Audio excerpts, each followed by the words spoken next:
A paz do Senhor para todos. Eu sou o Bispo Márcio Amaral e começaremos agora mais um checkmate apologético para você.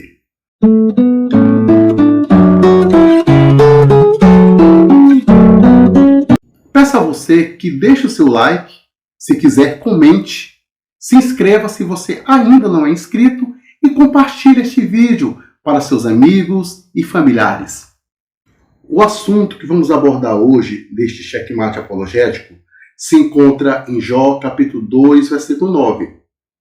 Mas antes, vamos conhecer um pouco sobre o livro de Jó. A autoria do livro de Jó é desconhecida e também não se sabe a época exata em que foi escrito. O que podemos saber sobre a época é que provavelmente os acontecimentos da vida de Jó aconteceram entre o período noético e o período patriarcal. Pois em Jó 1,5 ele aparece fazendo sacrifícios pela família que se assemelha aos sacrifícios feitos no período patriarcal.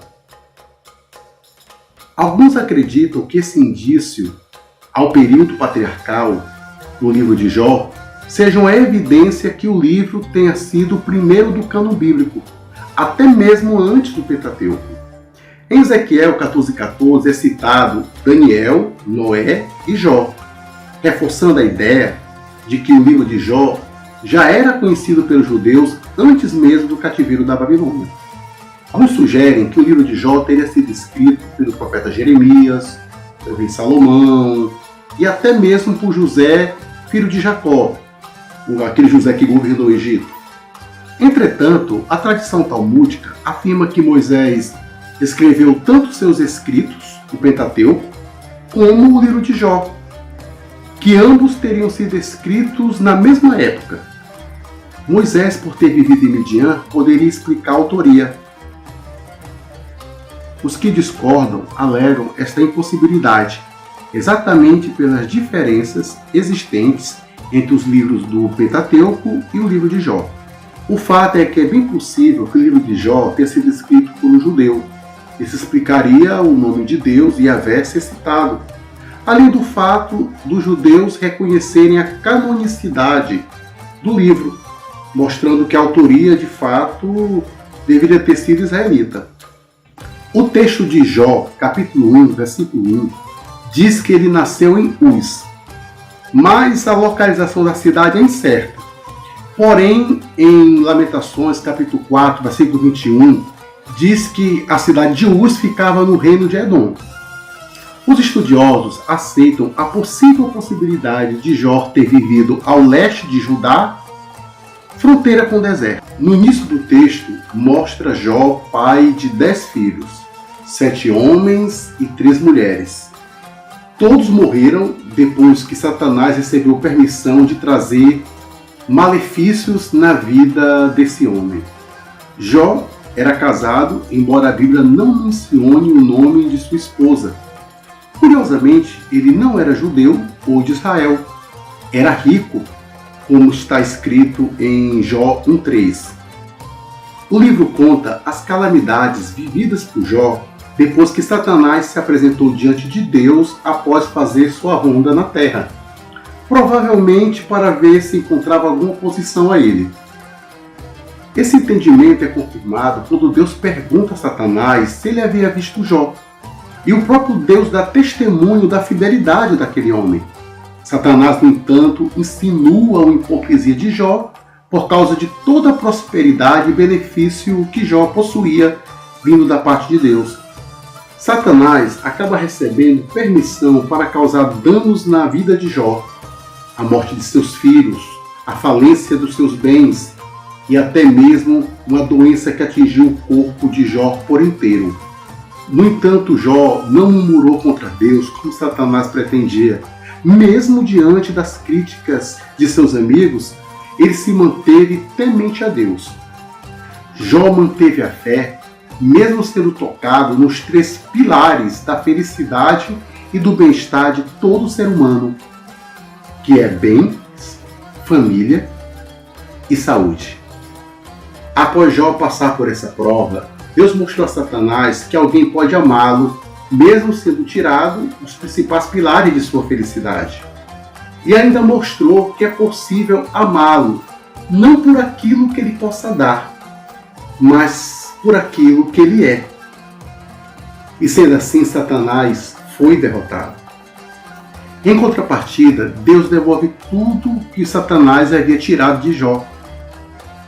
Jó ainda teve outros 7 filhos e 3 filhas. Em Jó 42, versículo 15, afirma que as filhas de Jó eram as mais belas de toda a terra. Um fato que eu não posso deixar de destacar é que a Bíblia afirma que enquanto Jó recebia tudo de volta em dobro, ele também orava pelos seus amigos, aqueles que o havia criticado, para que Deus não os castigasse, exercendo assim perdão. Bem, agora chegou a hora de analisarmos o texto em questão, que está em Jó, capítulo 2, versículo 9. Em português está desta forma: Então sua mulher lhe disse: Ainda retens a tua sinceridade? Amaldiçoa a Deus e morre. Na frase amaldiçoa a Deus e morre, não está assim no original hebraico.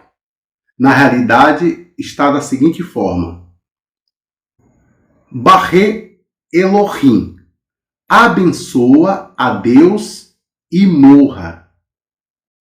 Então, se o original da frase dita pela esposa é completamente o oposto do que está em nossa língua, então por que isso aconteceu? Por que não colocar abençoar ao invés de amaldiçoar? Vamos citar algumas teorias que podem explicar os motivos dessa diferença. A primeira teoria é que a mulher de Jó, ela foi irônica. Ela provavelmente não possuía os mesmos adjetivos espirituais que o marido. Devemos entender que era uma mulher desesperada. Ela havia perdido tudo que possuía, havia perdido todos os seus filhos e nada mais fazia sentido para ela. Quando ela diz para abençoar a Deus, é como se ela estivesse dizendo: nós perdemos tudo, até mesmo nossos filhos, e apesar de Deus não ter sido justo conosco, você ainda se mantém fiel a Ele? Abençoe a Deus e morra. A segunda teoria é a que é mais aceita.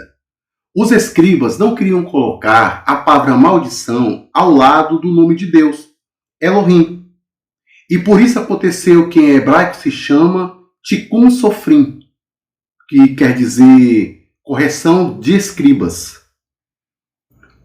Os escribas judeus preferiram usar uma palavra mais branda para substituir um termo mais forte.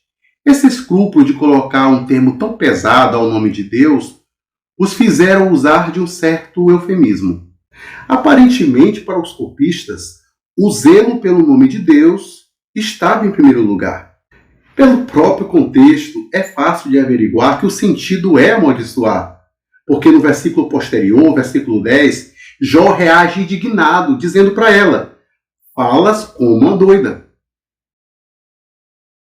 Isso deixa óbvio que se ela tivesse usado a palavra abençoar, Jó não teria respondido de uma forma tão áspera, porque não haveria problema algum dizer a um homem tão devoto como Jó para abençoar a Deus. A resposta de Jó à sua esposa confirma que ela falou algo absurdo para ele. Logicamente, ela mandou amaldiçoar a Deus. Chegamos então a um final de mais um checkmate apologético. Por favor, deixe seu like, se inscreva se ainda não é inscrito, comente e compartilhe este vídeo para amigos e familiares.